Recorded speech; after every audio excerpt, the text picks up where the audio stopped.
Bonsoir à tous. Du coup, moi, c'est Antonin Broy. Je suis actuellement président d'Altus Navigate France et docteur en philosophie. Et ce soir, je voulais vous parler de long-termisme. Alors, dans la version initiale, ça s'appelait pas Introduction au long-termisme, mais plutôt ce qu'est le long-termisme et ce qu'il n'est pas. Donc, ça pointe un peu vers le principal focus de cette présentation qui va être un peu réussir à essayer de distinguer différentes variantes de long-termisme, essayer de dissiper certaines confusions, certains malentendus et s'attarder un peu sur différentes critiques pour voir lesquelles sont les plus pertinentes. Donc c'est surtout ça que je vais essayer de faire. Je pense que la présentation durera 40 minutes, peut-être 45 minutes. Ça sera suivi de questions-réponses et d'une discussion informelle avec les gens qui souhaitent rester. Et sur ce, du coup, je vais commencer. Euh, donc pour donner un peu de contexte, bon, j'imagine que vous êtes un peu tous au courant, mais voilà. En 2022, le philosophe William McCaskill a publié un livre, What We Owe the Future, qui se veut une présentation et une défense assez détaillée de cette thèse qu'il appelle le long-termisme, selon laquelle, donc c'est une présentation approximative pour l'instant, s'occuper du sort des générations futures à long terme devrait être une priorité. Donc là, on a la tête de McCaskill avec son livre. Le contexte un peu de ce livre et de cette thèse, c'est le mouvement altruiste efficace. En effet, les idées long-termistes se sont développées au sein du mouvement altruiste efficace depuis plusieurs années, depuis peut-être le milieu des années 2010, et ça a accompagné un peu la tendance à se focaliser de plus en plus sur les risques catastrophiques globaux qui menaceraient l'humanité, comme les risques nucléaires, mais aussi des risques liés au déploiement d'intelligence artificielle générale. Le livre a été un grand succès et il y a a rencontré un fort écho médiatique. On a vu William McCaskill intervenir sur plein de plateaux télé, plein de radios. Ça a pourtant été confronté ensuite à plusieurs obstacles à partir de la fin de l'année 2022. On a notamment vu le soutien qu'a apporté Elon Musk au long-termisme dans un tweet. Voilà, il a la tête d'Elon Musk. Et il y a ensuite eu l'affaire FTX, FTX, qui est une entreprise de crypto-monnaie dirigée par Sam Bankman-Fried, qui s'était explicitement revendiquée de l'altruisme efficace et du long-termisme, et qui a fait faillite et qui a été accusée d'une escroquerie de très très grande ampleur. Ça a donc jeté un énorme discrédit euh, au mouvement long-termiste et a beaucoup encouragé les critiques contre ce mouvement. Donc, on va commencer par présenter un peu ces thèses. Ce que je vais faire dans cette présentation, c'est surtout me focaliser sur les idées, plus que sur le mouvement long-termiste, plus que sur tout ce contexte un peu médiatique qui est aussi assez important, mais que là, je laisse de côté parce qu'en général, et notamment dans les médias, on s'occupe plutôt de ce contexte-là et moins des idées. Donc, ce que je voudrais faire dans cette présentation, c'est plus m'attarder sur les idées. Donc, pour commencer, qu'est-ce que c'est que le long-termisme? Donc, la définition en bref, celle que donne McCaskill à plusieurs endroits. Donc, j'en donne deux variantes. D'abord, il faut agir beaucoup plus, on doit agir beaucoup plus pour protéger les intérêts des générations futures à long terme. Et là, à noter que ce qu'on entend par à long terme, c'est le très long terme. En fait, c'est pas les 100 années ou les 200 années qui viennent, mais c'est plutôt les millions d'années à venir. Une autre formulation pour la même idée, c'est influencer positivement le futur à long terme est une priorité morale clé de notre époque. Et là, on voit que ça parle de morale, d'éthique, et effectivement, donc la thèse long-termiste est une thèse éthique. Donc, ça vaut le coup de rappeler un peu ce qu'est l'éthique pour avoir ces idées-là bien en tête. L'éthique, c'est la discipline qui étudie ce qu'est le bien et le mal, et plus généralement, tout ce qui concerne les faits moraux, s'il existe des faits moraux. Donc, l'éthique, contrairement à d'autres disciplines scientifiques, s'arrêterait à nos valeurs et pas seulement aux faits. Donc, voilà quelques exemples de questions éthiques. Doit-on autoriser l'avortement? Quelle répartition des richesses est-elle juste? Ou a-t-on une obligation morale d'être végétarien? La principale question à laquelle on cherche à répondre en éthique, en général, c'est que dois-je faire? C'est une question assez générale et comme on va le voir, le long-termisme se propose de répondre à cette question. On apporte une réponse spécifique à cette question-là. Et de fait, le long-termisme repose sur une prémisse éthique qui est assez importante et qu'il faut bien distinguer du long-termisme lui-même à proprement parler. Cette prémisse, c'est une prémisse d'impartialité temporelle que je présente maintenant. Cette prémisse ou ce principe selon lequel la période où un individu vit, période dans le temps où un individu vit, qu'il vive au XVIIIe siècle, au Ve siècle avant Jésus-Christ ou dans 3000 ans, ça n'affecte pas la valeur intrinsèque de sa vie. Une autre manière de dire la même chose, c'est qu'on ne doit pas discriminer les individus selon le moment dans l'histoire où ils vivent. Et dit comme ça, là je parle de discrimination, donc euh, on peut faire une comparaison avec d'autres courants de pensée qui parlent aussi de non-discrimination euh, concernant d'autres catégories de population, pas les générations passées et les générations futures, comme le principe d'impartialité temporelle, mais par exemple les animaux. Donc on présente en général le principe de l'antispécisme, on le présente en termes de non-discrimination, non-discrimination selon l'espèce, et on pourrait faire de même avec un principe féministe ou un principe d'antisexisme, donc on ne doit pas discriminer selon le genre de la personne. Et donc là, c'est intéressant, c'est qu'on raccroche les bases éthiques du long-termisme à cet ensemble de courants de pensée progressistes qui reposent aussi sur des principes de non-discrimination. Et je vais comparer le long-termisme avec ces autres courants de pensée tout au long de cette présentation. Donc, on a distingué le long-termisme dans sa présentation standard du principe d'impartialité temporelle, qui est, lui, un principe purement éthique. Il faut aussi distinguer le long-termisme que j'ai présenté plus tôt d'une autre variante qu'on peut appeler le long-termisme fort. Dans ce cas, la version précédente, c'est le long-termisme faible. Cette variante, long-termisme fort, elle n'est pas défendue explicitement par McCaskill dans son livre de 2022. Par contre, elle est défendue en détail dans un article que McCaskill a écrit avec Hilary Greaves, dont la première version, je crois, date de 2019, et qui a l'avantage, contrairement à la première version, le long-termisme faible, d'être un peu plus formelle, parce qu'elle a été formulée en utilisant le formalisme standard en théorie de la décision ou en éthique formelle. Et donc, ça en fait une thèse éthique qui est un peu plus, un peu moins vague que peut-être le long-termisme faible qu'on a vu précédemment. Donc, une première définition approximative du long-termisme fort, c'est celle-ci. Il s'agit il s'agit de l'idée selon laquelle agir en faveur des générations futures à long terme devrait être la priorité morale de notre temps. Et là, on voit qu'il y a bien la priorité morale de notre temps qui fait écho à une priorité morale de notre époque qu'il y avait dans la version faible du long-termisme. Et comment est-ce on formalise cette idée de d'être la seule priorité morale de notre temps ou de la plus grande priorité morale de notre temps? Eh ben, on va voir ça tout de suite. Alors, bon, c'est un peu une partie de ma présentation qui va être qui est un peu plus technique. Donc, si vous ne comprenez pas tout, c'est pas trop problématique normalement. En gros, il va y avoir deux variantes que Greaves et McCaskill vont proposer de ce long-termisme fort. Une variante qui est axiologique et une variante qui est déontique. Donc, tout ce qui est déontique, c'est ce qui concerne les actions, ce qui concerne ce que l'on doit faire. Donc, la variante déontique du long-termisme fort, elle nous dit juste que les effets dans le futur lointain de nos actions sont les déterminants le plus important de ce que l'on doit faire maintenant. Donc, ce dont on a le devoir de faire maintenant, ça va être déterminé par les effets dans le futur lointain de nos actions. Et la variante axiologique, alors quand on parle d'axiologie, on parle de théorie de la valeur, c'est comment est-ce qu'on évalue des états du monde, des scénarios.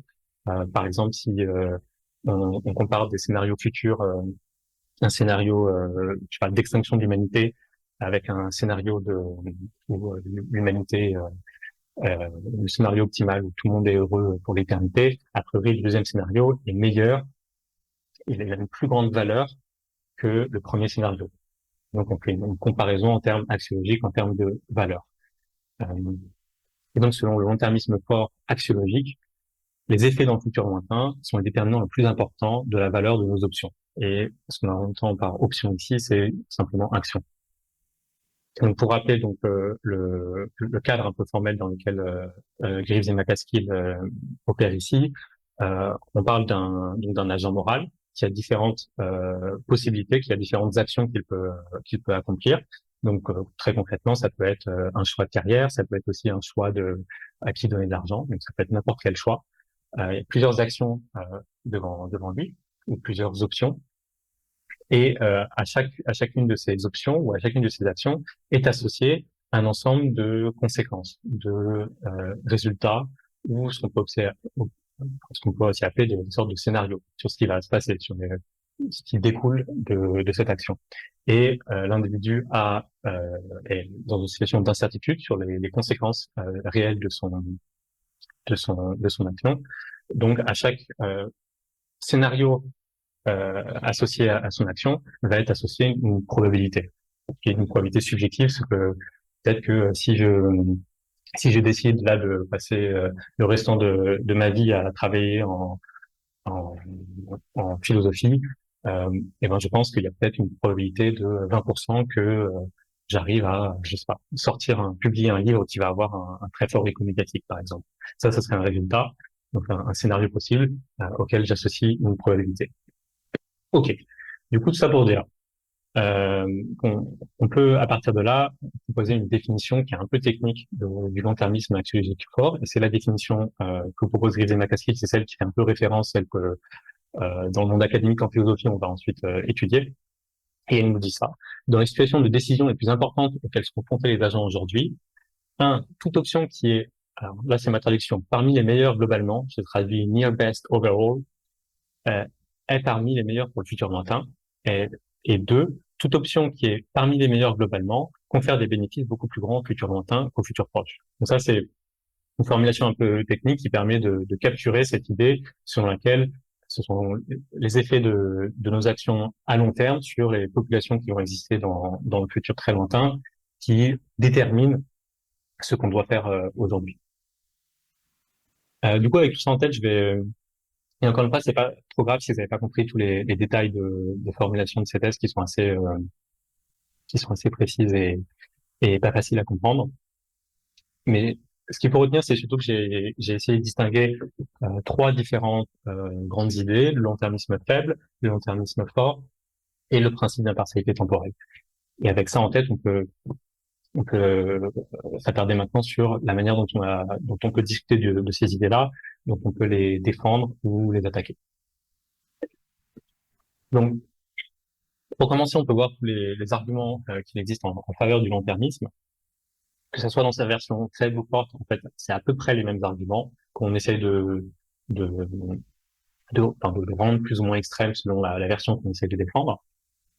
Donc, j'ai essayé de représenter donc sous une forme graphique, comme un arbre un peu argumentatif, l'argumentaire un peu classique en faveur du long-termisme. C'est l'argumentaire qu'on va trouver dans le livre de McCaskill de 2022, et ça résume notamment, par exemple, cette citation qu'on trouve dans son livre, où il nous dit que les arguments en faveur du long-termisme sont basés sur des idées simples.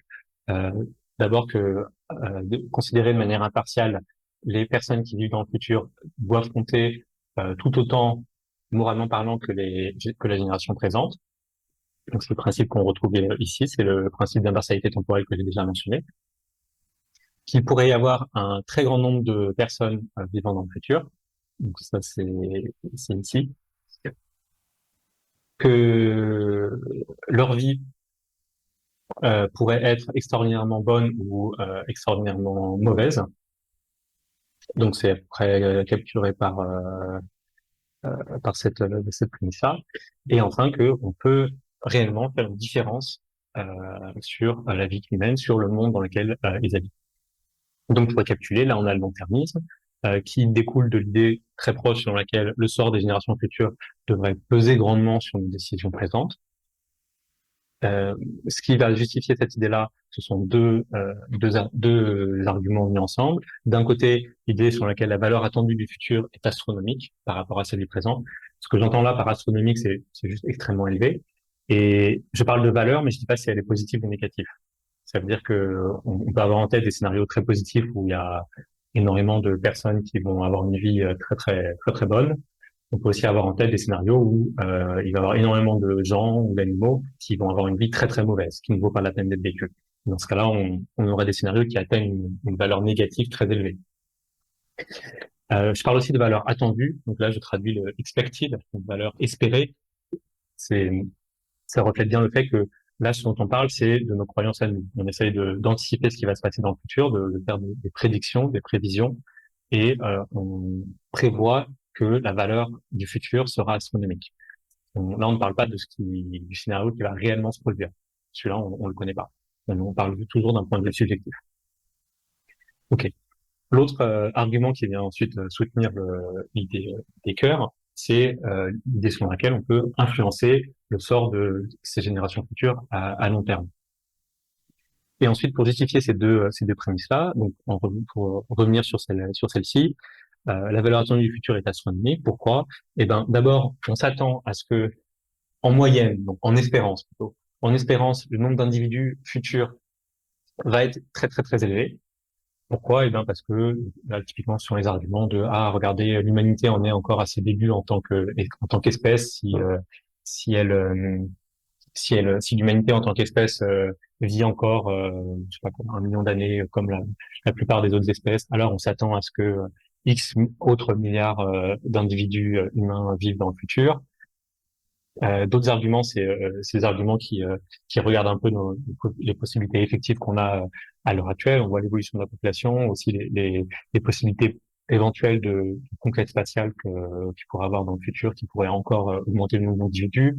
Mais aussi, on peut aussi regarder euh, aussi du côté des animaux non humains ou de tout autre être ou individu qui ne serait pas humain, comme éventuellement des intelligences artificielles qui seraient sentientes, qui auraient des caractéristiques proches de celles des humains. Donc, tout ça, là, on a tout un ensemble de faisceaux d'indices qui semblent suggérer que on peut s'attendre à ce que le nombre d'individus euh, futurs soit très, très, très, très élevé.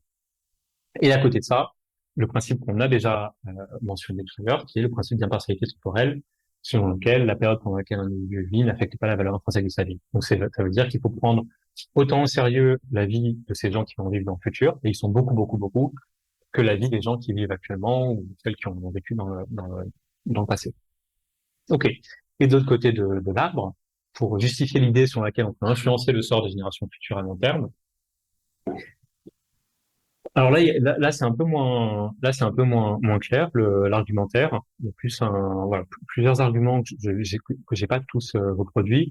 Euh, on a au moins l'idée que on fait face actuellement, ou au moins ouais, en ce moment depuis quelques dizaines d'années et peut-être dans les quelques siècles qui viennent, à des risques catastrophiques globaux, des risques des risques d'extinction humaine, par exemple, des risques qui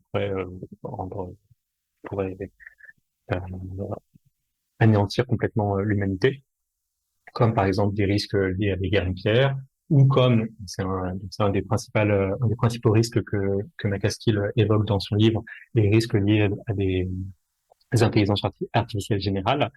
Euh, et ce qui est intéressant avec ces risques-là, c'est que donc ce sont des risques d'extinction, mais ce sont des risques qui sont aussi contrôlables. C'est pas comme si on pouvait rien faire du tout pour les éviter. Et ça veut dire que c'est donc un moyen par lequel on peut influencer le sort des générations futures à long terme, en jouant sur ces risques-là, en les diminuant ou en les augmentant. Et ça, ce sont des choses qu'on peut faire grâce à nos actions maintenant. On peut faire en sorte que ces générations futures à long terme existent ou pas du tout, si jamais on est dans un scénario d'extinction totale de l'humanité, ou alors existent dans des scénarios plus ou moins positifs, typiquement selon la manière dont la société selon la trajectoire de la société.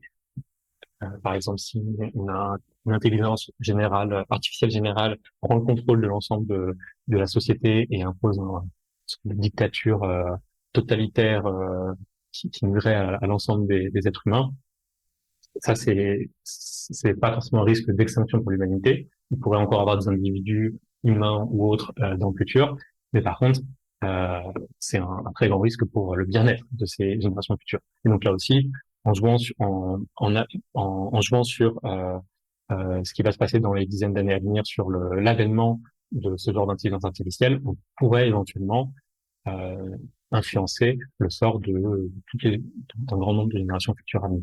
Ok. Un autre argument assez similaire, qui repose un peu sur les mêmes idées, mais qui est tourné de manière un peu différente, c'est l'argument du hinge of history, de l'idée qu'on se trouve actuellement, ou ce siècle, depuis, alors, je sais pas, depuis les années 50, depuis la fin de la Deuxième Guerre mondiale, euh, et encore pour au moins quelques dizaines d'années, à un tournant dans l'histoire. C'est l'idée que vous avez sûrement déjà vu les graphiques où on montre l'évolution typiquement l'évolution de la population humaine, mais aussi l'évolution de l'économie mondiale. On voit que ça suit des courbes exponentielles a priori, on peut ne sont pas, enfin, qui sont exceptionnelles d'un point de vue historique. Si on suit si on retrace la chronologie de l'humanité, on se trouve vraiment à un point, un décrochage sur plusieurs de ces variables importantes, de ces variables économiques, de ces variables démographiques. Et on peut imaginer des scénarios très très différents de décollage encore plus fort dans le futur, ou alors de d'écroulement complet. Donc ça semble faire penser qu'on se trouve à un moment particulier dans l'histoire de l'humanité.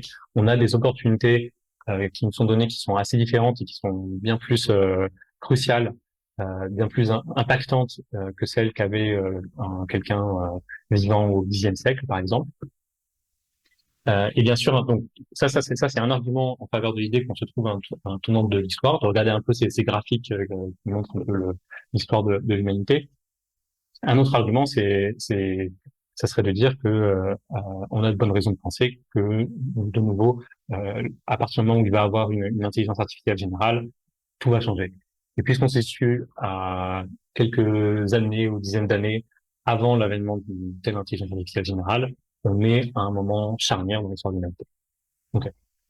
Dans tous les cas, là aussi, à partir du moment où on pense se trouver à un tournant de l'histoire, on a de bonnes raisons de penser qu'on peut influencer le sort des générations futures à long terme. Ok, donc voilà, j'ai retracé un peu le principal argumentaire en faveur du long-termisme.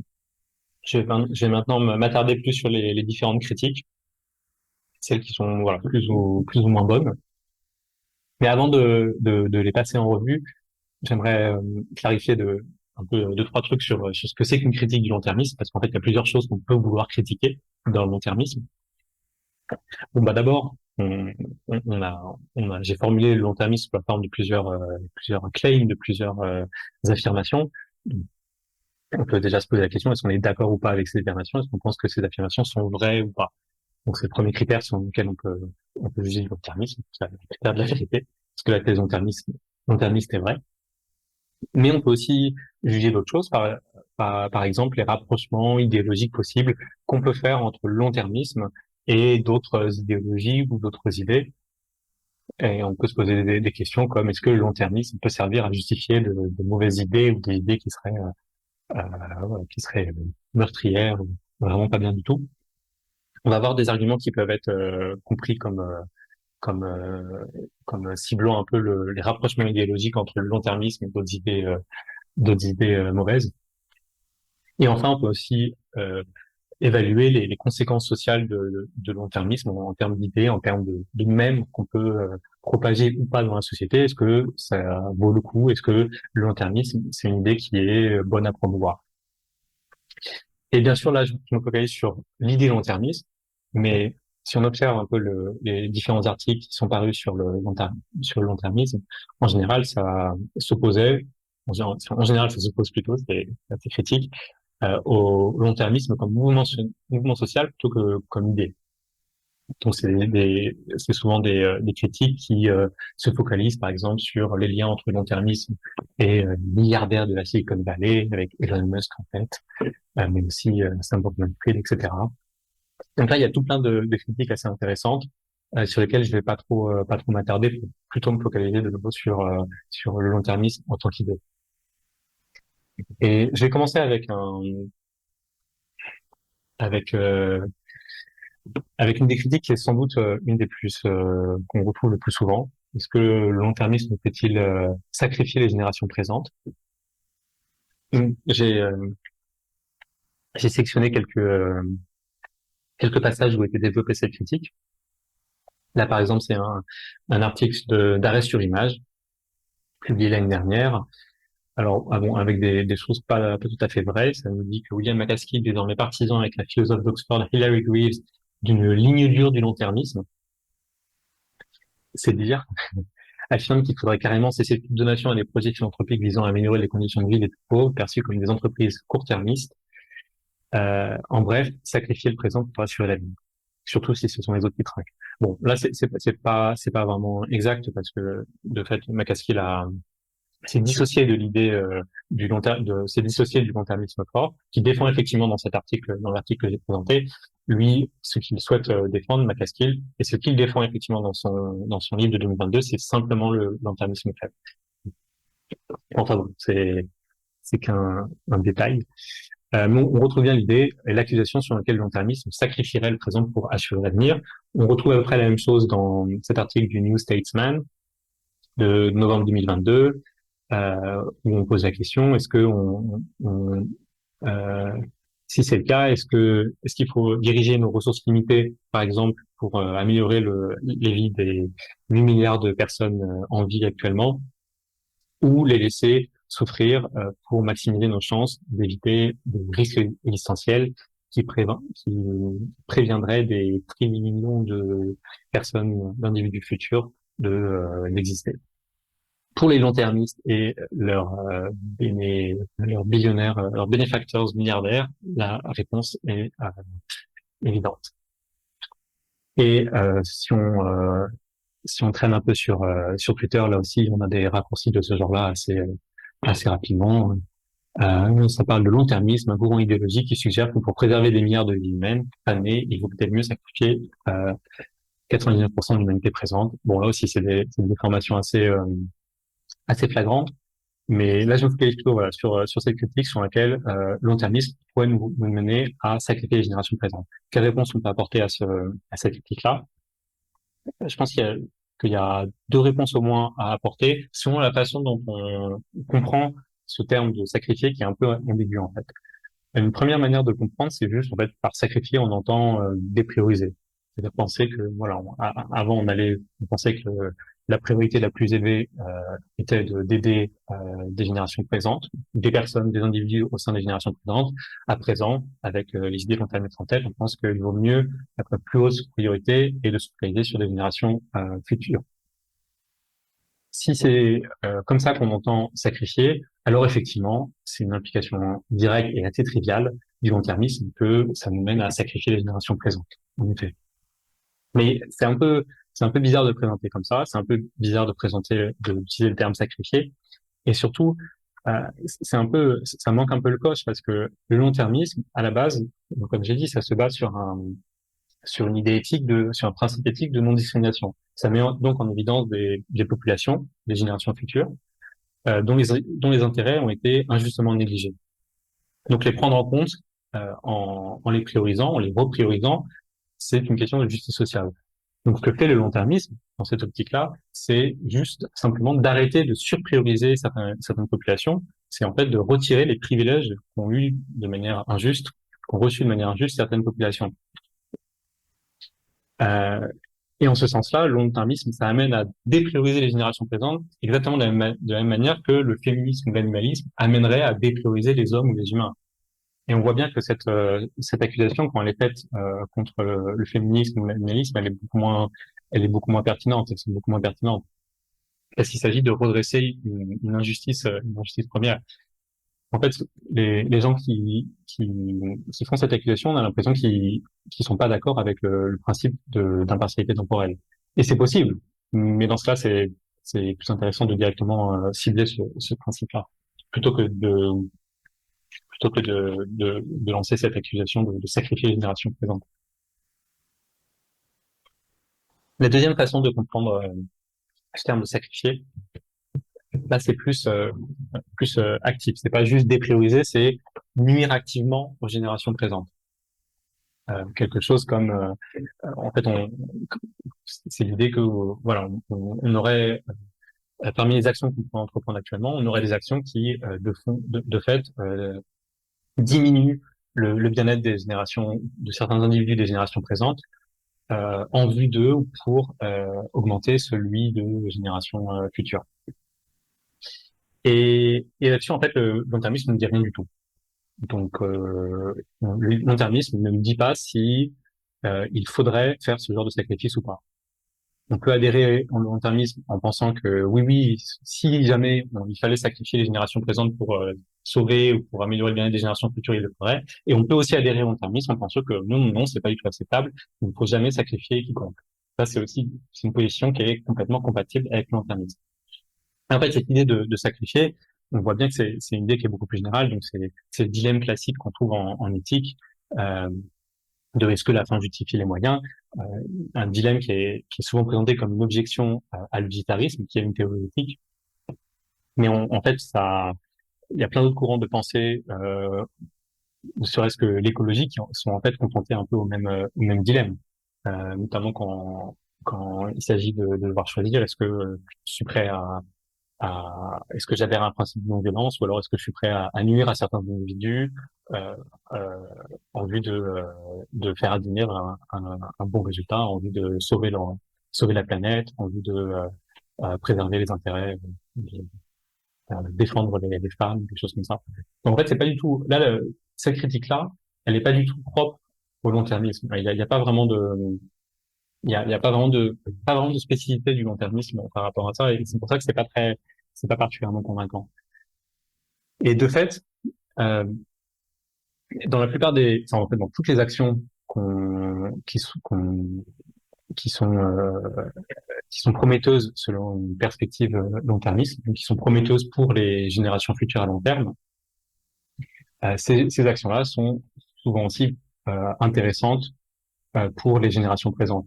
En fait, il y a un certain alignement en pratique des intérêts des générations présentes et des intérêts des générations futures.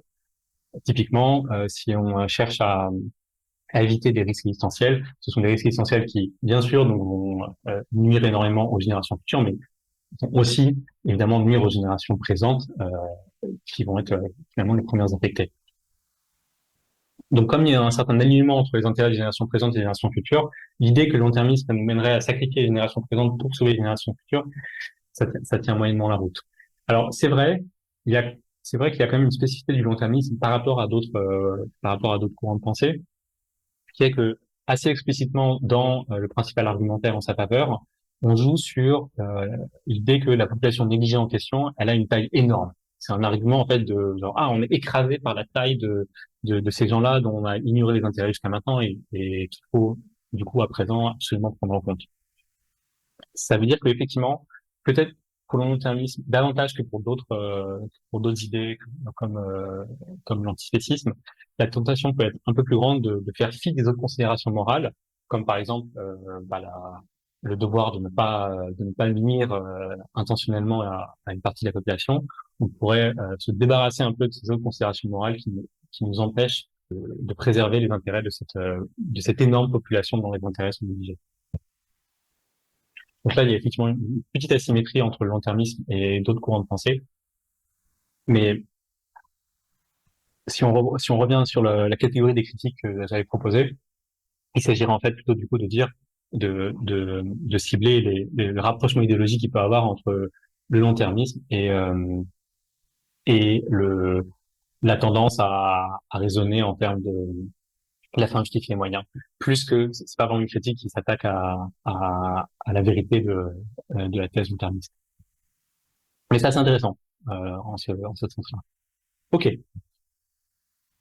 Autre autre critique là aussi un peu de base qu'on va retrouver assez souvent, c'est c'est un peu les doutes qu'on peut avoir sur notre capacité à prévoir les conséquences de nos actions à long terme. Donc, parfois c'est présenté en termes de comme une critique selon laquelle les long-termistes feraient preuve d'une hubris, d'une sorte d'ambition débridée et complètement inhumaine et extrêmement prétentieuse de penser pouvoir prévoir le futur dans 20 millions d'années, alors qu'effectivement, on a déjà tellement de difficultés à prévoir le futur à 20 ans. Donc, il y aurait peut-être un manque d'humilité parmi les partisans du long-termisme. Alors, cette clinique, elle n'est pas du tout convaincante parce que, tout simplement parce qu'il n'y a pas besoin de prétendre connaître l'avenir à long terme, dans un sens très certain de connaître. Je sais que telle chose va se produire avec 100% de crédence. Il n'y a pas du tout besoin de prétendre connaître l'avenir à long terme pour adhérer au long-termisme. Plutôt que de raisonner de manière très binaire, est-ce que est-ce que je sais ce qui va se passer dans 1 million d'années ou pas? Il s'agit plutôt de former des degrés de croyance qui vont refléter notre incertitude sur l'avenir dans une optique parfaitement bayésienne. Donc il n'y a pas vraiment de la critique, elle marche pas du tout. Maintenant, on peut la reformuler un peu ou la rendre un peu plus extrême en disant qu'en fait on est complètement ignorant des effets de nos actions à long terme. C'est c'est l'objection qu'on retrouve dans la littérature philosophique. On appelle l'objection de la cluelessness. Donc, voilà, c'est l'idée d'être complètement ignorant.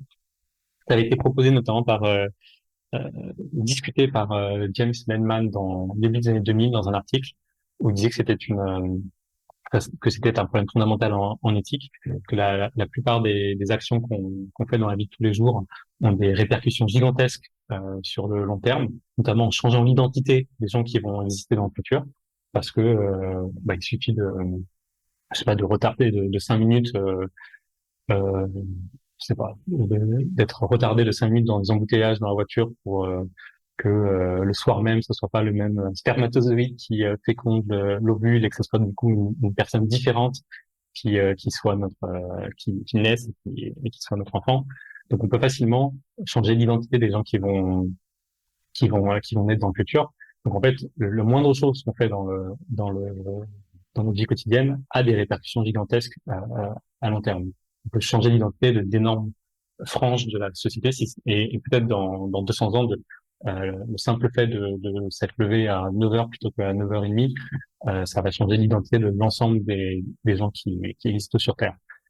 Euh, et à partir du moment où on se rend compte de ça, on peut effectivement penser que, ah, mais du coup, je suis complètement incapable de prévoir les effets réels de mes actions et s'ils sont positifs ou négatifs. Donc c'est une sorte de doute assez radical, mais qui reste assez peu plausible parce que à partir du moment où on sait pas du tout quel, euh, si quels sont les effets qu'aurait le fait de changer l'identité des personnes à venir, on peut tout simplement négliger ces effets et dire que tout ce qu'on pense, et en gros se focaliser sur les effets où on a un peu plus de certitude. En l'occurrence, et c'est un peu justement tout le point de tout le tout ce qui est intéressant dans le livre de Macassil, c'est de passer en revue un peu toutes les manières par lesquelles on peut connaître, on peut se faire une idée au moins euh, des conséquences pour nos actions, pour au moins certaines catégories de ces actions. C'est le cas de tout ce qui concerne la prévention des risques d'extinction. Parce que là, on a quand même de bonnes raisons de penser que on n'est pas on n'est pas clueless sur les conséquences qu'aurait le fait de travailler euh, pour euh, pour diminuer les risques d'extinction. A priori, si on était complètement clueless par rapport à ça, si on n'était même pas sûr du tout que, par exemple, que travailler pour diminuer un risque d'extinction, ça diminue effectivement le risque de l'extinction, ce serait vraiment un doute radical qui serait complètement paralysant. Ce serait paralysant pour toute entreprise militante, sûrement. Donc, a priori, l'objection de la cluelessness, elle semble assez improbable, assez peu plausible. Et du coup, la conclusion finale à cette objection on ne peut pas prévoir les conséquences d'une action à long terme, c'est a priori, on peut les prévoir suffisamment pour que on puisse tenter de défendre le long-termisme. A priori, c'est pas un point bloquant. Il y a pas de, c'est pas un obstacle définitif. Alors une autre critique que j'ai parfois vue euh, et que je vais passer assez rapidement parce que bon, je vois pas trop ce qu'elle a de prometteuse.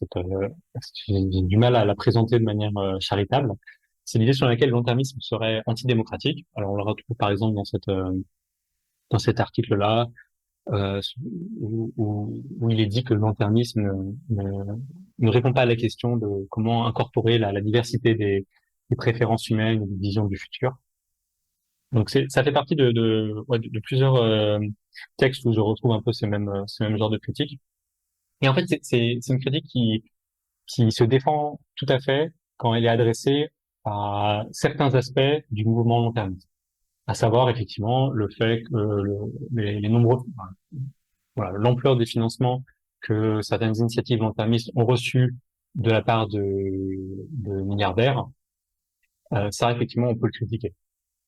sur la base de les milliardaires n'ont pas la légitimité suffisante pour intervenir dans le débat politique ou pour orienter les grandes priorités auxquelles la société fait face, les grands enjeux auxquels la société fait face. Donc ça, c'est tout à fait entendable. Maintenant, comme argument, comme objection à l'encontre du long-termisme en tant qu'idée, là, par contre, ça semble beaucoup moins prometteur. Tout simplement parce que, bon, effectivement, le long-termisme propose, c'est, c'est une thèse qui a des implications éthiques, qui nous propose d'agir d'une certaine manière plutôt que d'autre, et qui nous propose d'orienter la façon dont la société va évoluer, l'ensemble de l'avenir de l'humanité. Effectivement. Mais sauf que c'est un peu le cas de la plupart des autres courants de pensée, éthiques ou politiques. À gauche, ils traiteront d'avoir comme ambition l'abolition de toutes les oppressions à long terme. Ça, c'est aussi une orientation globale qu'on veut faire subir à la société, qui repose pas de manière évidente sur une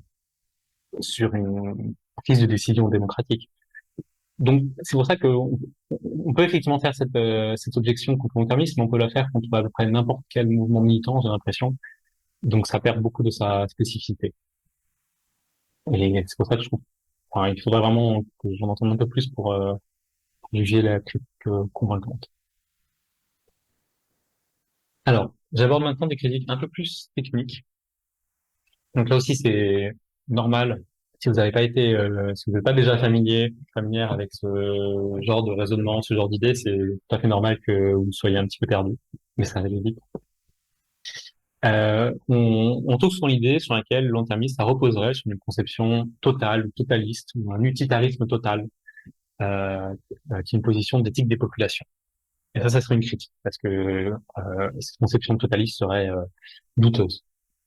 Ok, donc pour comprendre cette critique, il faut clarifier deux, trois termes, à commencer par cette idée d'éthique des populations. Qu'est-ce que c'est? C'est le domaine de l'éthique qui s'intéresse à la valeur des états du monde, ou la valeur de différents scénarios, de manières dont le monde pourrait être, en fonction du nombre, de l'identité et de la qualité de vie des individus qui y vivent, en général. Après, il y a d'autres variantes, mais c'est le principal. Donc typiquement, on se pose des questions quand on fait de l'éthique des populations, comme est-ce qu'il vaudrait mieux un monde dans lequel 10 personnes très très heureuses vivent, ou bien un monde dans lequel 1000 personnes moins heureuses vivent? Et c'est une réponse qui est pas si évidente que ça. Et notamment, on a des intuitions qui sont assez contradictoires en matière d'éthique des populations. Selon une théorie, une conception possible en éthique des populations, et c'est une conception qui est assez évidente et qui est assez enfin, spontanément, elle se comprend assez facilement, c'est la conception sur laquelle la valeur d'un état du monde, la valeur d'un monde possible, d'un scénario, d'une situation, d'une société, ça correspond simplement à la somme des niveaux de bien-être de tous les individus qui y vivent. Donc, dans ce cas-là, si on a donc notre monde dans lequel il y a 10 personnes très heureuses qui vivent et l'autre monde dans lequel il y a 100 personnes moyennement heureuses qui vivent, c'est probable que ce soit ce deuxième monde qui soit meilleur. Simplement parce qu'en faisant l'addition de leur niveau de bien-être, on obtient une somme globale, un niveau global, une valeur globale qui est supérieure à celle du premier monde. Et c'est une conception qui correspond assez étroitement à l'idée selon laquelle on aurait le devoir de faire naître des individus heureux. Si on peut, si une des actions qu'on peut faire, c'est faire naître des individus qui vont être heureux et qui vont pas avoir de conséquences négatives sur le reste du monde, alors on a le devoir de le faire. On a le devoir d'en faire naître le plus possible. Pourquoi? Tout simplement parce que ça va augmenter la valeur globale du monde. Donc, la valeur du monde, en fait, va être proportionnelle au nombre d'individus qui vivent. Ok.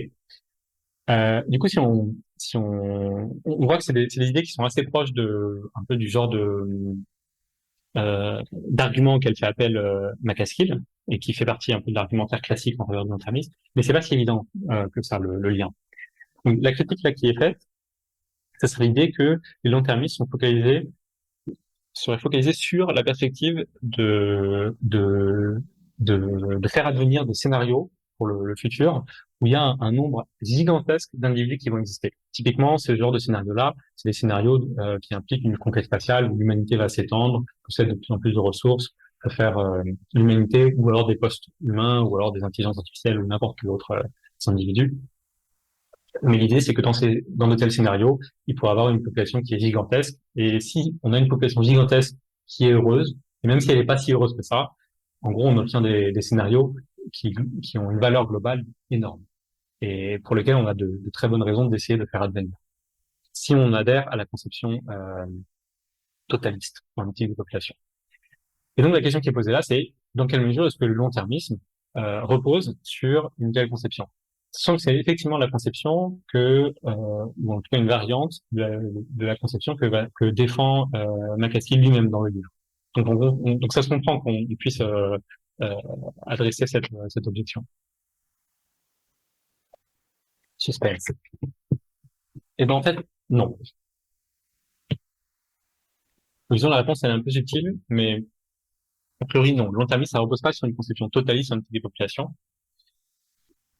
mais par contre ça a certaines affinités avec toute une famille de conceptions qu'on peut appeler les conceptions agrégatives, qui incluent pas seulement la conception totaliste, mais aussi d'autres conceptions, notamment le prioritarisme, l'utilitarisme négatif, ou encore d'autres conceptions.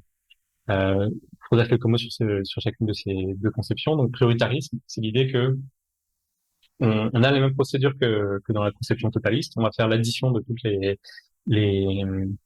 tous les niveaux de bien-être des individus qui existent, sauf qu'on va donner un peu la priorité aux individus qui ont un niveau de bien-être le moins élevé. Donc, on va leur donner un poids, on va juste pondérer davantage leur niveau de bien-être.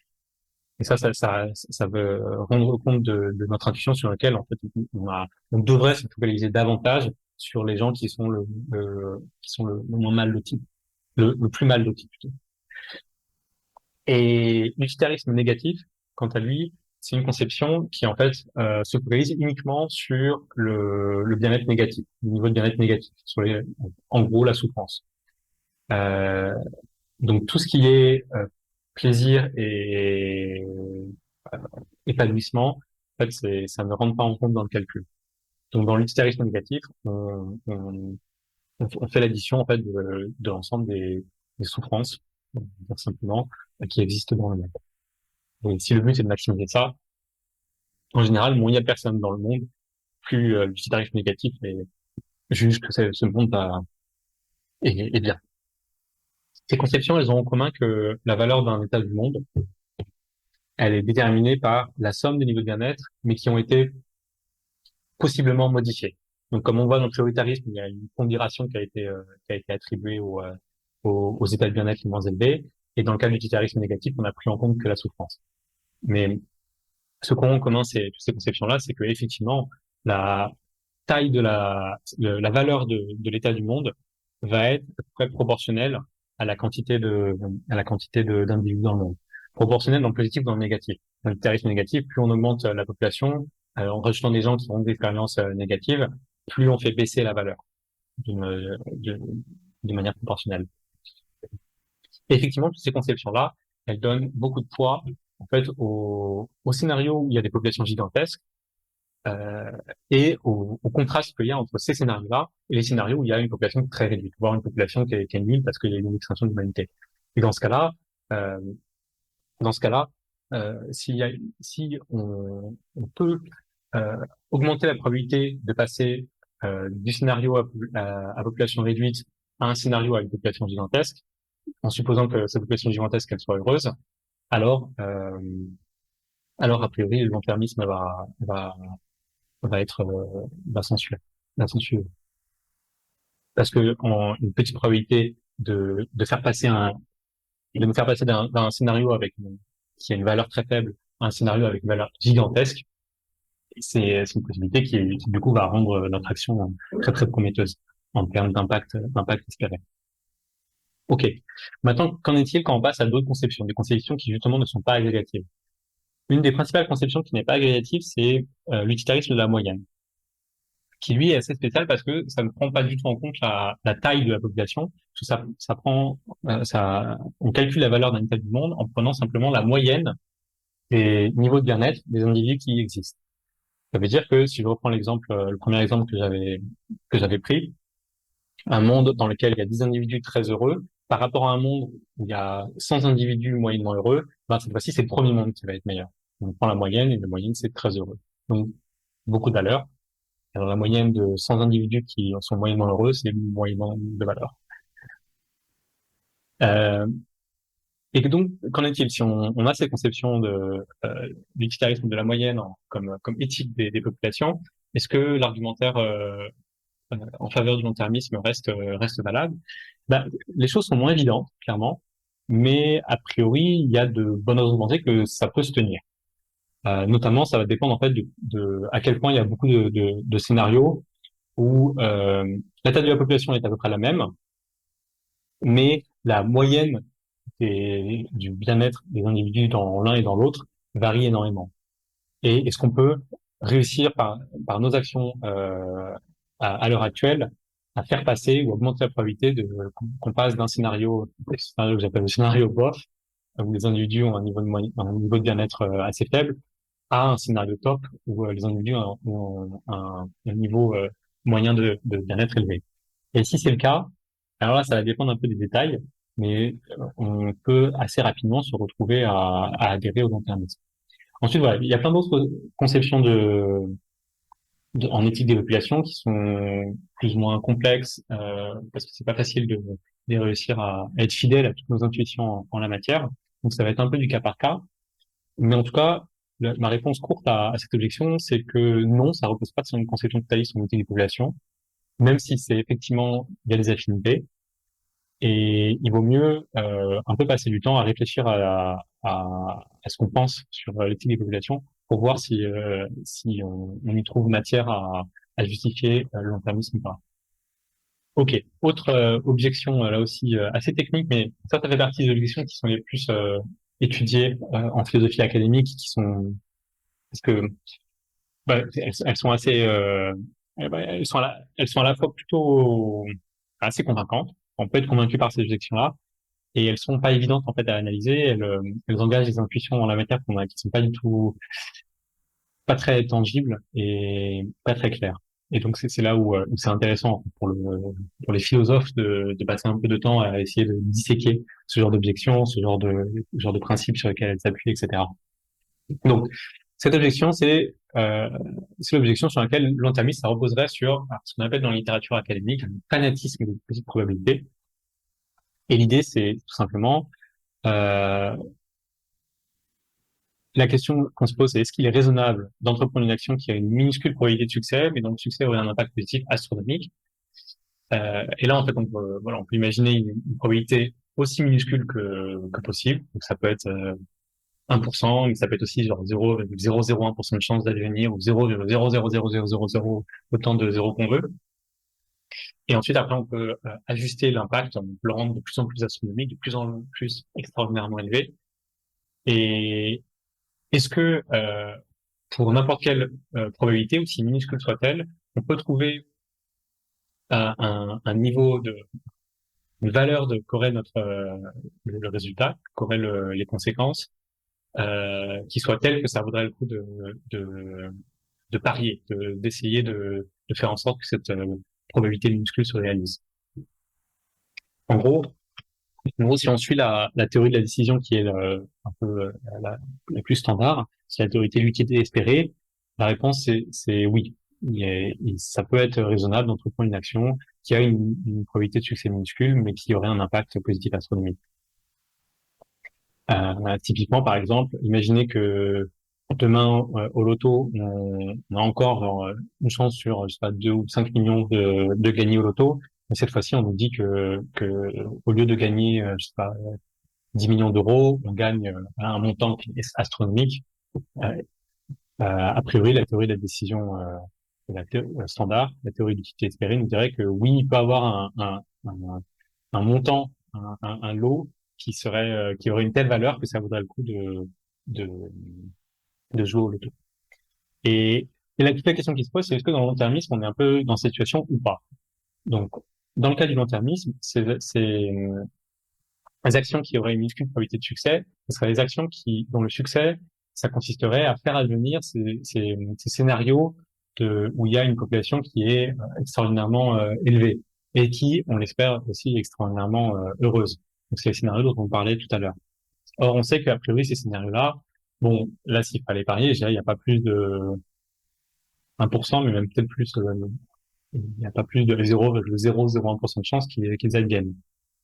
Sauf que, a priori, ces scénarios-là sont aussi des scénarios qui renferment une énorme valeur potentielle. Est-ce que, là, actuellement, nos actions, typiquement euh, pour, euh, pour réduire les risques essentiels, se justifieraient sur le fait de, ah bah, regardez, on a la possibilité peut-être d'atteindre ces scénarios qui sont astronomiquement, qui ont énormément de valeur, mais qui ont une probabilité minuscule d'advenir. Et du coup, je vais pas rentrer dans les détails, surtout il y a plusieurs, enfin, il y a une littérature en cours qui est avec des nouveaux articles qui sont parus dessus et que je ne maîtrise pas vraiment. Mais mon impression, c'est qu'à l'heure actuelle, le débat reste ouvert. Donc sur les deux questions que cette objection engage. La première question, c'est du coup, est-ce que le long-termisme repose sur ce genre d'action où il faudrait parier sur on va parier qu'un événement avec de très bonnes conséquences, mais une minuscule probabilité advienne. C'est pas si évident que ça. Et là, ça va dépendre un peu de comment on formalise et comment on décrit un peu les situations de décision dans lesquelles on se situe. Est-ce qu'on parle de décision individuelle ou collective, par exemple? Parce que au niveau individuel, la probabilité qu'on a que nos actions permettent d'éviter l'extinction de l'humanité, c'est vraiment très, très, très, très faible. Et là, on se trouve peut-être dans le cas de ces minuscules probabilités de succès. Mais par contre, si on parle à un niveau collectif, les actions de la société, quelles conséquences elles peuvent avoir en termes de diminution des risques essentiels. Là, par contre, on revient sur des niveaux de probabilité qui sont pas si faibles que ça. Donc voilà, il y a plein de considérations de ce genre-là dans ce débat-là. Et par ailleurs, la deuxième question, c'est effectivement, si le long-termisme reposait sur un tel fanatisme de petite probabilité, est-ce que ça serait problématique? Et là, ça dépend beaucoup de à quel point on est prêt à prendre la théorie de la décision standard, donc la théorie de l'utilité espérée, enfin, à quel point on est prêt à l'embrasser complètement, même dans ses implications un peu contre-intuitives. Alors, le problème, c'est qu'à l'heure actuelle, et a priori, je pense, pour encore pas mal de temps, il n'y a pas vraiment d'alternatives théoriques qui sont très crédibles. Donc, c'est possible qu'il faille mieux accepter les implications contre-intuitives. Et dans ce cas-là, quand bien même le long-termisme reposerait sur un fanatisme des petites probabilités, ben, ça serait pas problématique. Et l'accusation, du coup, la critique tomberait, ferait un flop. Ok. Euh, et enfin, je crois que c'est la dernière critique que j'ai, mais c'est plutôt une famille de critiques qui est pas vraiment, c'est pas une critique qui est adressée comme ça en tant que telle, mais en général, je pense, j'ai l'impression que ça capture bien tout un ensemble de doutes, de doutes, d'accusations, de critiques qu'on peut faire à l'encontre du long-termisme. C'est l'idée selon laquelle ça reposerait sur des hypothèses empiriques qui seraient controversées ou en tout cas qu'on ne partagerait pas. Et effectivement, je pense que c'est effectivement vrai que quand on va regarder les hypothèses qui sont faites par les partisans du conformisme, bah, en fait, c'est pas consensuel, c'est pas des hypothèses que n'importe qui dans la rue accepterait. Et là, je parle des hypothèses empiriques, des hypothèses comme le fait que l'intelligence artificielle générale jouera un rôle déterminant dans le futur de l'humanité, ou alors l'hypothèse selon laquelle on vit un siècle charnière pour l'humanité, ou alors des hypothèses comme le simple fait de considérer comme des, des options envisageables de la conquête spatiale ou la création d'un grand nombre d'individus digitaux. Alors, il y a plein de scénarios de ce type-là qui relèvent un peu spontanément de scénarios de science-fiction qu'on prendrait pas trop au sérieux. Ce sont des scénarios qui sont pris au sérieux par pas mal de gens qui ont réfléchi au long terme. Et effectivement, donc ces hypothèses-là, elles sont pas consensuelles. Si on va poser la question à des gens dans la rue, ils vont pas vraiment être d'accord avec ces hypothèses-là. Et ils sont même pas forcément très alignés avec les connaissances scientifiques, enfin dans le sens où ils sont pas alignés avec les consensus qu'on trouve dans les communautés scientifiques. Parfois des positions la plupart des long-termistes sur le rôle de l'intelligence artificielle générale, ce sont pas des positions qui sont consensuelles parmi les chercheurs du domaine. Euh, et du coup, c'est pour ça que je pense qu'il faut bien garder ça en tête. Ça veut pas dire que ces hypothèses-là, elles ont pas été mûrement réfléchies par les gens qui les font, mais ça veut dire qu'il faut les prendre peut-être avec, voilà, un peu plus de circonspection qu'on pourrait spontanément. Et en fait, plus généralement, je, voilà, je voulais juste mettre en garde sur le fait que les partisans du long-termisme, quels qu'ils soient, notamment McCaskill dans son livre, ils partent, ils mènent leur réflexion avec leur propre vision du monde, qui est notamment, qui renferme des hypothèses politiques assez particulières, peut-être une vision du monde un peu spontanément libérale, des hypothèses économiques. Là aussi, souvent la critique revient que ce sont des hypothèses qui sont libérales, voire néolibérales, sociales, culturelles, etc. Et c'est des hypothèses qu'on ne partage pas forcément. Ça ne veut pas dire que les autres visions du monde ne sont pas compatibles avec le long-termisme, mais ça veut dire qu'il faut faire attention à ça. Je pense qu'il ne faut pas il ne faut pas rejeter le long-termisme simplement parce qu'on le voit associé à des visions du monde qu'on ne partage pas. Il faut essayer de bien distinguer le long-termisme en tant que tel de ces visions du monde. Mais par contre, ça vaut le coup du coup de se poser la question, ok, déjà pourquoi ces gens-là ont cette vision du monde? Est-ce que ma propre vision du monde est vraiment juste? Et aussi, est-ce que à partir de ma vision du monde, j'arrive au long-termisme ou pas?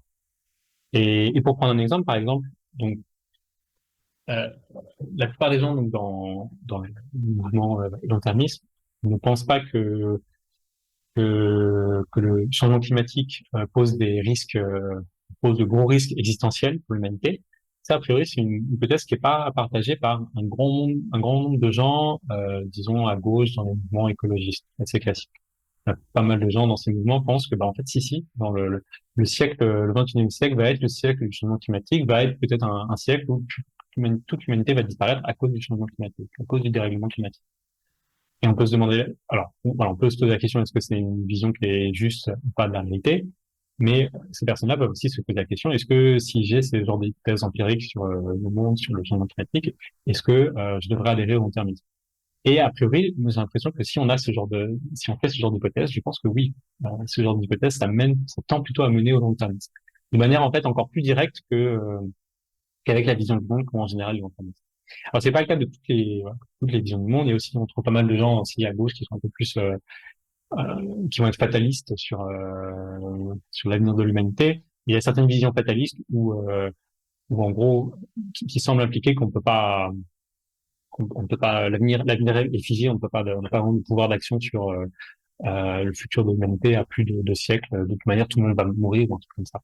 Et dans ce cas-là, par exemple, là, ça se pose complètement au long terme. À partir du moment où on n'a pas la capacité d'agir pour faire changer un peu le scénario à long terme, dans ce cas-là, on ne peut pas adhérer au long terme. Ok. Et du coup, j'en ai presque fini. Euh, Pourquoi promouvoir le long-termisme au fond? Pour prendre un peu de recul sur la question, donc une première question qu'on peut se poser, et là on va évoquer des critiques qui s'attaquent plus à la question de est-ce que ça vaut le coup de promouvoir le long-termisme, plus qu'à la question de est-ce que le long-termisme est vrai ou faux. Pourquoi est-ce que on promouvrait pas plutôt la lutte contre les risques catastrophiques globaux plutôt que l'idée long terme? Ça, c'est une critique qui est souvent venue en interne dans les communautés, mouvements actions efficaces long-termistes, avec deux arguments, au moins deux arguments, notamment le fait que parler du risque catastrophique globaux et inciter les gens à mettre en garde les gens contre les risques catastrophiques globaux, c'est déjà plus concret. On voit à quoi ça fait référence, alors que le long-termisme un peu moins. C'est plus parlant, donc plus facile à comprendre. D'emblée, ça peut toucher plus de gens. Et par ailleurs, c'est moins controversé. La plupart des gens sont d'accord pour dire que une catastrophe gigantesque qui tuerait une grande partie de l'humanité, c'est quelque chose de pas bien du tout. Non, parce que ça les affecte directement. Donc au niveau moral, c'est assez évident comment ils voient les choses. Donc, voilà, c'est un débat qui reste ouvert. Donc, l'idée, c'est pas de fermer en disant, ah bah oui, ils ont raison, ils ont tort. J'ai juste ici, j'ai copié-collé les premières phrases de la réponse de McCaskill à ce sujet-là, qui parle de l'importance de promouvoir une diversité de mèmes, d'idées, euh, dans lesquelles on croit et pour voir un peu parviennent lesquelles ont le plus de succès dans l'espace médiatique, dans la société. Donc je pense que c'est des questions qui sont toujours intéressantes à se poser. Par ailleurs, euh, sur ce qu'est et ce que n'est pas le long-termisme, on va un peu finir là-dessus. Donc avec quelques un peu avertissements finaux ou mis en garde, on a vu que c'est pas un point de départ éthique. Le principe d'impartialité temporelle, une sorte de point de départ éthique. C'est une prémisse qu'on va utiliser pour soutenir le long terme. Mais les deux sont différents. Par ailleurs, et ça, j'ai l'impression que c'est un malentendu que je vois souvent, même parmi les gens dans l'instruction efficace. On a un peu l'idée que le long-termisme, c'est quelque chose qui va nous permettre d'orienter et de guider notre travail de priorisation. Mais en fait, c'est pas si évident que ça soit le cas.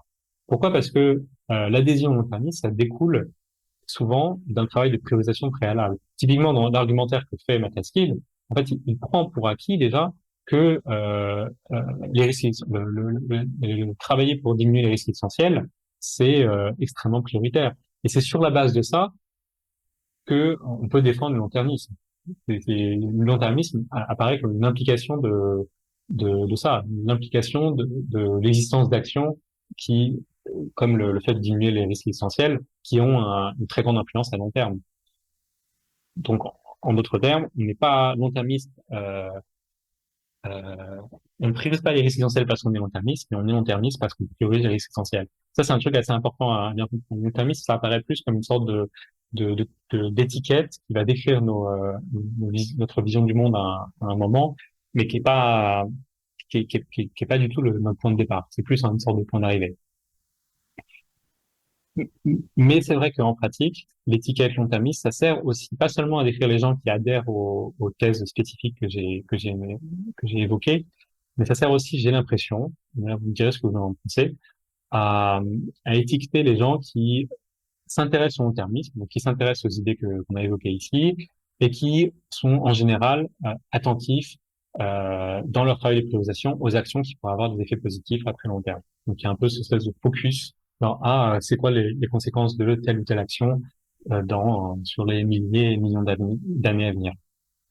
Et dans ce cadre-là, l'appellation long-termiste, ça fait plus référence à une sorte un ensemble d'heuristiques peut-être qui sont utilisées dans le travail de priorisation, plus qu'à certaines thèses très très spécifiques auxquelles les personnes adhèrent.